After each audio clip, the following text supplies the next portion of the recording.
પાટણ જિલ્લાના રાધનપુર મહેસાણા રોડ સબદલપુરા ગામના પાટિયા પાસે ગણેશ પેટ્રોલિયમ ઉદ્ઘાટન કરવામાં આવ્યું હતું. ગુજરાત રાજ્યના વિધાનસભાના અધ્યક્ષ અને બનાસ ડેરીના ચેરમેન શંકરભાઈ ચૌધરીના હસ્તે ઉદ્ઘાટન કરવામાં આવ્યું. આ પ્રસંગે પાટણ ભારતીય જનતા પાર્ટીના પ્રમુખ રમેશભાઈ સિંધવ અને રાધનપુરના ધારાસભ્ય લવિંગ સોલંકી અને અન્ય મહાનુભાવો અને સંત શ્રી વટુક મોરારી બાપુ નજુપુરા શ્રી રામ આશ્રમ અને અન્ય સાધુ સંતો મહાનુભાવોની ઉપસ્થિતિની અંદર પેટ્રોલ પંપનું ઉદ્ઘાટન કરવામાં આવ્યું. દરેક ગ્રાહકો માટે 1 મહિના માટે સ્કીમ જાહેર કરવામાં આવે છે. પેટ્રોલ ડીઝલના ₹2 બજાર ભાવ કરતાં સસ્તું આપવામાં આવશે. આ પ્રસંગે મહંત શ્રી ગોવિંદ પુરી બાપુ લાખણેશ્વરી મહાદેવ અને પરમ પૂજ્ય નંદકિશોરી બાપુ બાબરા આશ્રમની ઉપસ્થિતિની અંદર ગણેશ પેટ્રોલિયમ ભવ્ય ઉદ્ઘાટન કરવામાં આવ્યું હતું. આ પ્રસંગે આવેલા તમામ મહેમાનોનું ગણેશ પેટ્રોલિયમના ઓનર ડોક્ટર વસંતભાઈ મુળજીભાઈ ચૌધરી ગોપતરવાળા શ્રેયા હોસ્પિટલ રાધનપુર અને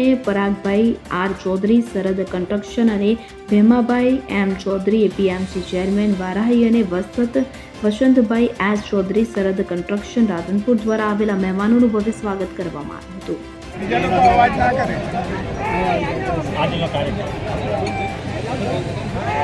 ગાય ભેંસના દૂધમાંથી વેલ્યુ એડિશન થવાનું અને દૂધમાંથી પશુપાલકોને આવક મળે એ શ્વેત ક્રાંતિ તો થઈ, પરંતુ ગાયના ઝરણમાંથી ગૌમૂત્રમાંથી વેલ્યુ એડિશન થાય અને તેમાંથી પશુપાલકોને આવક મળતી થાય તેવી ભારતની પહેલું યુનિટ કોઓપરેટિવના માધ્યમથી રાધનપુરમાં કાર્યરત થઈ રહ્યું અને આવતા મહિનામાં તેનું લોકાર્પણ કરવામાં આવશે, જેથી કરીને જમીનની જીવંતતા સુધારવાનું કામ તેમજ ફર્ટિલાઇઝર તરીકેનો ઉપયોગ ઓછો કરીને જમીનને પુનઃજીવિત કરવાનું કામ મોટા પ્રમાણમાં થઈ શકશે. આ એક મોટી ક્રાંતિ પશુપાલનના વ્યવસાયની અંદર થઈ રહી છે. 100 વર્ષ પહેલાં દૂધ વેચવાનો જ્યારે વાત આવતી ત્યારે લોકો કહેતા કે દૂધ ન વેચી શકાય, દૂધમાંથી શું થઈ શકે. બસ આજે નવી ક્રાંતિ ગૌમૂત્ર માટેની થઈ રહી છે, માસ સ્કેલ ઉપર થઈ રહી છે.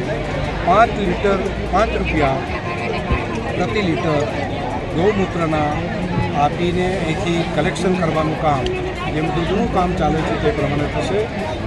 દૂધ આપતું ગાય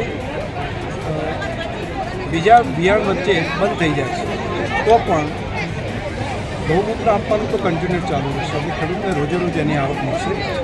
ટોટલ જે આવક મળે છે એની સાથે ગોબર અને ગૌમૂત્ર બંનેની જો કલેક્ટિવ કરીએ તો 40%થી વધારાની આવક એક્સ્ટ્રા એક આ બંને દ્વારા આપણે દૂધ સિવાયની પણ ઇન્કમ કરી શકીએ. દૂધ દિવસ નિમિત્તે બહેનોનો ઉત્સાહ એ અદ્ભુત છે. નવી એક ક્રાંતિ જાણે સર્જાઈ હોય મહિલા જાગૃતતાનું એવું દેખાય છે. વસંત કડિયા સાથે સીન 24 ન્યૂઝ પાટણ. હવે જુઓ દેશ દુનિયાની તમામ ખબરો તમારી આંગળીના ટેરવે. ઉઠાવો મોબાઈલ અને ગૂગલ પ્લે સ્ટોર પરથી ડાઉનલોડ કરો અમારી CN24 ન્યૂઝ મોબાઈલ એપ.